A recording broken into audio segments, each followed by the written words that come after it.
All right, so the one thing that's pretty bad about vacation is that I have to do this and run away from my kids because they were like driving me nuts in the other room where I was doing this the rest of this week.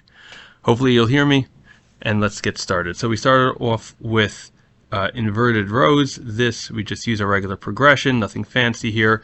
Last time we got 8, I think 8, 7, and 6, and this time we got 9, 8, 7, 7. So making slow, steady progress, and then we will move on. Hopefully next week be able to hit that 10. And then normally we do the split squats here, but in this gym, no area to elevate. I don't want to do split squats where my knees are going to hit the floor.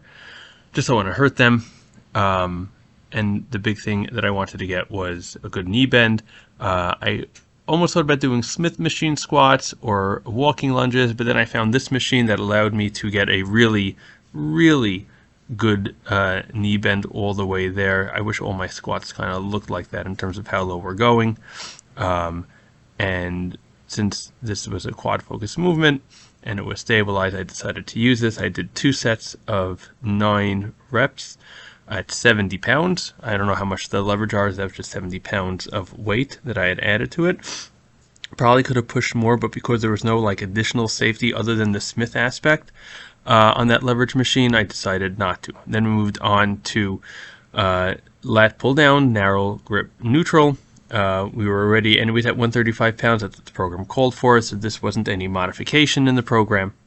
And it went great. We're going to move on next week. Then moved on to seated leg curls.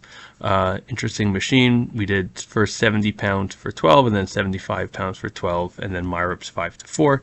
And then we moved on to the wrist roller, which I've never done before. We did 2 sets at 10 pounds, one way forward, one way backwards. So on vacation, how do you decide what to do? It's really, what are you targeting?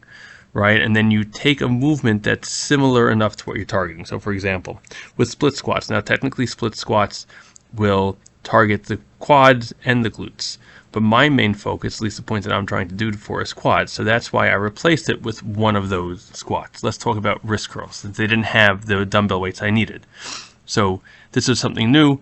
I don't know how to count reps here. I'm going to figure that out, but I figured, hey, let me give this a try, because again, we're going to be exercising the wrists, the flexors and extensors, and that's kind of what, not the extensors, but we're going to be exercising kind of all the muscles around the wrist and the forearm. So that's kind of why I said, hey, let's just do this. Same thing with kind of all the other things. So I did seated leg curl, but the other stuff, always similar exercise group. If you like this video, like, share, subscribe, do all those wonderful things, and we'll see you next time.